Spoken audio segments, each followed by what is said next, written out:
Big Bass Life with another informative video, man. Recently, Brandon the Bootlick Tatum, he went on Dr. Elliott, the known psychologist, that talked to a couple of other content creators before gathering this whole idea about the psychology of these young men who was in the Nolan Wells case. Any two ways, he challenged Brandon Tatum to this. I just have literally 1 more minute, one more question, and it's about Tezlyn Figaro. When you are debating and having conversation about issues related specifically to the Nolan Wells case, I've noticed that she has been requesting an interview multiple Who? times. Are you Tezlyn Figaro? What? Who is that? Like, he gonna act like he don't know who this is, who Tez is, and he was on plenty of shows. I don't know Are who you that willing to is. sit down with her? I don't know who Okay, that is. if I connect the two of you, would you be willing to have a conversation with Tezlyn? And he gotta give one of the most bootlick answers you want to hear. I have a conversation with anybody. It just depends. I got to know who this person is. She is an attorney. She is working with in the Nolan Wells case. Is She's she the very lady in the connected. comment section? Hey man, Brandon Tatum is king of the deflection, man. He gonna act like he don't know what's going on and he gonna play it to the last hill. But watch how he catch on all of a sudden. He know who she is, miraculous. I don't know if she's a lady in comment That you section. responded to? I think she. She I think said we should something like, refer I to don't her know by why her Brandon won't name. debate me. Is that her? I think her name is Tezlyn Figaro. Which Is I think we that should who refer to you're by her talking name. about? You responded to her in the comments. She said, I don't know I why responded to Tatum a won't lot of debate people in me. the comment. No, she said, I don't know I why Tatum won't debate me or something, but he debates you, and you said you can answer the question. Is that she's a black lady? She is a black lady, correct? Would you be willing to I think have we're a talking about the conversation with same her? person. I know who she is. I just didn't know her name. But But watch the idiotic statement he gives next to kind of like he really says something, like he really snapping. it depends, man. She's super ghetto and Whoa! No, disrespectful. no, no. She's not super ghetto nor disrespectful. She's I've been super on an interview with educated. her. I understand that. She She's she super talks educated. she's not very respectful. She talks crazy. I may still consider talking to her, but I just want to put it out there. She was wondering why I didn't debate her or nothing. It's some people are not acting in good faith. And I don't want to get into an argument with somebody and they cussing and acting a fool. I feel like you've been respectful, although I disagree with you. Now Tezlyn caught wind of it, and she gave her retort when she was on Killer Mike's podcast. Check this out. And first, I am never offended by super ghetto or angry black woman, or y'all get more mad about it than I do. I have went on Fox News for the last 10 years plus. So anything that has been said has already been said. Hundreds of videos about it. I'd lean into it. It doesn't bother me. I did a meme today that had a whole cape on that said super ghetto. No, you didn't. Yes, I did. You didn't look at it? I did. I put my cape on. Why would I not be super ghetto when one of our closest friends is the Ghetto Boys? Hey, shout out to the Ghetto Boy. Hey, Willie, Scarface and Willie D believe in my voice just as much as you do. So it would be a disrespect to be called super ghetto, because to me, you just made me the third member of the Ghetto Boys. See, I don't run from that because I know who I am. See, I know I check the boxes, so it doesn't matter to me, which is why a lot of people say, well, why do you go on Fox News? When you said Mike Tyson in his prime, because I'm Mike Tyson in his prime. So when they say, why do you go there? You're not going to change his mind. I'm not trying to change his mind. I'm not trying to educate him. I know he has a job to do. His job is he has sat on interviews with many of my brothers that I love, Gary Chambers, to talk about race, overarching, on Shouts Stephen out A. to Smith. Gary. Shout out to Gary. That's my brother. I love but him. he know Gary ain't working this case. Yeah. Gary hasn't been a law clerk on this case. Yeah. So it's easy to talk about race and, talk to Gary about He can pivot. Yes. It's easy. And he did it today with Dr. Elliott. You did it with the psychotherapist about, let's talk about race, let's talk about this. He did it with Charles Coleman, attorney Charles Coleman, who's a prosecutor who also could talk about the law, but he's not talking about the details of the case. Yeah. I've been with the Wells family all day today. Why don't you want to talk about the timeline and the actual case? Just as many people that he said he interviewed and the credible witnesses, I have too. So anybody that he has not sat down with, he sits up on Nancy Grace and talks about Attorney Crump nonstop. And even Tezlyn made a short appearance on Nancy Grace. Just so happened Brandon Tatum was on Nancy Grace when she was on there. And when we seen the actual clip, they actually cutted her out. They cut out a lot of what she said in the beginning. You only caught the tail end because Nancy Grace, once again, she's really siding with Brandon Tatum's team. She gives the appearance like she's really down with the home team, but she's really not. And a lot of us who are content creators, we catch it. We catching it.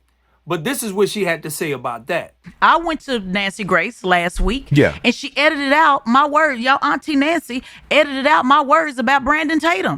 Joining me now, Tezlyn Figaroa, social justice, political commentator, host of the Tezlyn Figaroa podcast. Ms. Figaro, thank you for being with us. I'd like to hear your thoughts. In this clip coming right after this, she's just gonna jump in hot. You can see where she was talking way before that and it says, yep, and then she continues talking. But she's up here. She didn't even just start off her conversation. Nancy clipped it and just put her in right here. Cut everything else she said. Check it out. Your thoughts. Yeah. Well, that's what the family is saying. They don't believe he died by accident. Yeah. Well, that's what the family is saying. They don't believe he died by accident. That's the point. That's the reason why Nolan Wells' mom is saying, I don't believe this. I don't believe he died by accident before we had the audio. The audio simply confirms that there are additional questions that needs to be asked. It wasn't just one thing they said in the audio. They said Nolan repeatedly in the audio. They said check his chest in the audio. They said, is he dead in the audio? And also notice this, Nancy. Did you notice that the operator also said, is anybody breathing? Who says that? What operator says who all is breathing on the boat? So is this all the audio, Nancy? Is there more audio? That's my question. Incorrect, because that's not Nolan in the blue shorts that they keep showing. And she said, well, let's stick to the facts. I said, this is a part of the facts. So if you go and you watch my interview with Nancy Grace, a lot of people saying, why was she so loud? Because it came in when I was real hyped. You know how I get hyped up? Yeah. Because they edited out everything I said prior to that. So why would Nancy edit out, which is why I don't do tape shows. Yeah.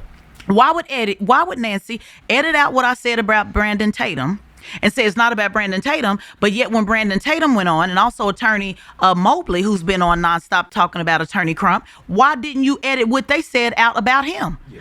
I was there. Let's put it on the table.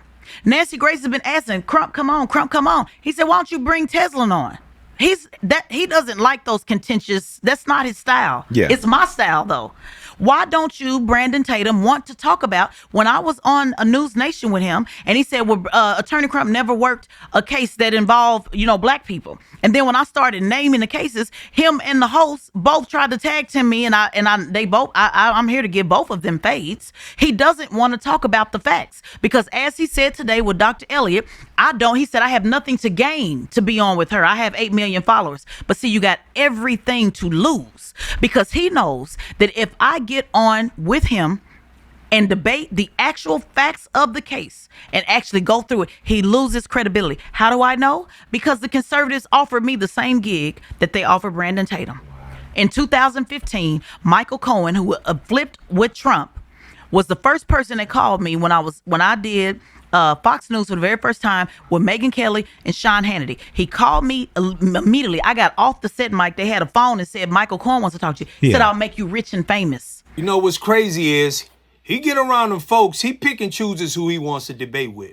I don't think he wants no part of Tez. Tez will give him that smoke.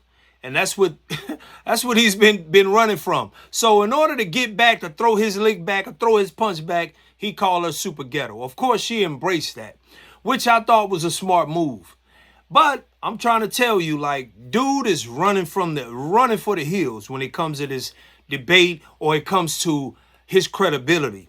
That's one thing he can't afford, to let his credibility to get shook, because the higher ups, they use him to kind of play defensive, to play offensive tackle for the guys, for the home team.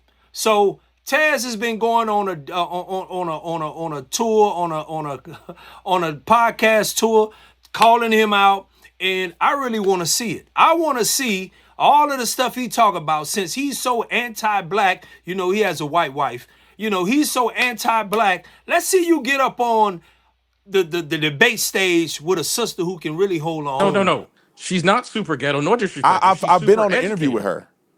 I understand that. She's super talks, educated. she's not very respectful. She talks crazy. I may still consider talking to her, but I just want to put it out there. She was wondering why I didn't debate her or nothing. Some people are not acting in good faith. And I don't want to get into an argument with somebody and they cussing and acting a fool. I feel like you've been respectful, although I disagree with you. You've been respectful in your commentary towards me, although I disagree with it. You haven't called me out of my name and you cursing and acting up. And so that's why I was willing to talk to you. But other people that are cussing and trying to get a gotcha moment, I'm not really interested. You know, like people got to realize I have 8 million people that follow me. I have an incredible platform. I don't really gain anything by going on other people's platforms. I just respect you enough to say I would like to have a conversation. And Well, the I young think lady I just want to go. that talk crazy about me every day, I don't know. I got to consider if I would talk to her because I don't know if it would be productive. What do you say, fam? What do you think? You think it's going to happen? I really want it to happen because I want to see him fall flat on his face, not by men, because he can always pull out the arguments and the deflections. But when he get with a sister that can really give him that work and give her an intellect, her knowledge, and also have that attitude that he's lacking, you know what I'm saying? So what do you think, fam? It's been Big Bad's Life with another informative video, man. What say you, man? Subscribe to the channel, man, and until next time, all right?